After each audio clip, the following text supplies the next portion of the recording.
Okay, did Hurricane Irma have any effects on the real estate industry? Answer, absolutely. Vince Curry from Elliott & Associates and Mike LaRosa from Hillsborough Title Company join us with some surprising stats in the aftermath. Good morning, gentlemen. Good morning. Thanks for having us. This is so interesting. I can't wait to kind of dive into this because that was my first thought was how did these storms affect the real estate market? What say you, Vince? You know, it's really ironic that anything major that ever happens that's big news. When 9/11 happened, we had a big slowdown for months. If there's a hurricane, it seems like people get a little apprehensive and they think, well, oh, do I want to move to Florida now because this happens? If an earthquake happens in California, well, do I want to move there on these rare occurrences? And, you know, most of the time, everything is just splendid down here in Florida. But it does have an impact on people, I think, that are relocating, not as much on the local people because we're kind of used to this seesaw that we have going on. But with Irma specifically, what did you see, Vince? I saw an almost immediate slowdown and an almost complete stoppage of the real estate market for about just people looking. People just stopped looking.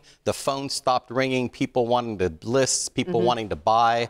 People making inquiries on properties. It came to a complete standstill. Which makes sense. Obviously, people needed to protect their property and kind of. I think everybody needed to just take a deep breath that we dodged a bullet, and I think in Tampa more so, everybody was really just relieved that we were expecting this Category 4 hurricane, and it just grazed right by us and we missed it. So what did you see from your perspective kind of during that time? Storm preparation and business closures in general. I mean, we experienced over a week of just complete dead time where no transactions were being consummated. I mean, literally we were down 30% on new open orders in September and down 20% on closed orders. And that was pretty much typical for the industry. Oh, and I was going to ask, I mean, were you surprised by that, or do you just, you know, that's kind of how all the businesses are going to be affected? I wasn't particularly surprised. I mean, you had a situation where, you know, the lenders were asking for holds on the transactions, reasonably so. They wanted to wait and determine the fate of these. Because it's even hard to get insurance and things, too, to make sure to get deals done. Right. Homeowners insurance carriers and flood insurance carriers, they wouldn't bind coverage until, you know, post-storm.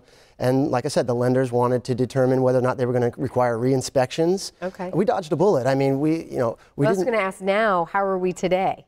Anything surprised you now, a couple weeks after? For us on the title insurance side, I was amazed in October, the beginning of October, at how quickly our order counts jumped right back to pre-storm levels.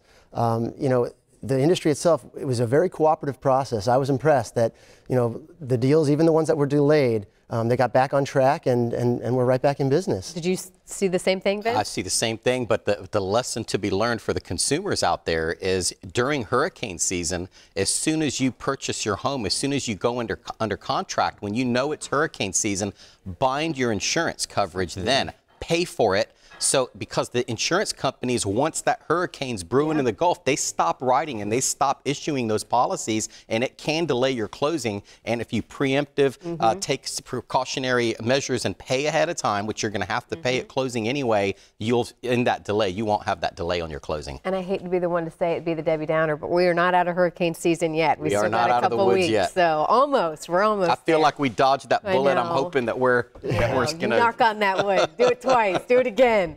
Gentlemen, thank you so much. We really appreciate you being here, and we'll see you again next week. See you next week. Again, I'll be back sooner than you think. I know, right? Thank you, Vince. Thank you. And for more information on how to get a hold of Vince and his team, they're realtyrant.com, or there is his number to call as well.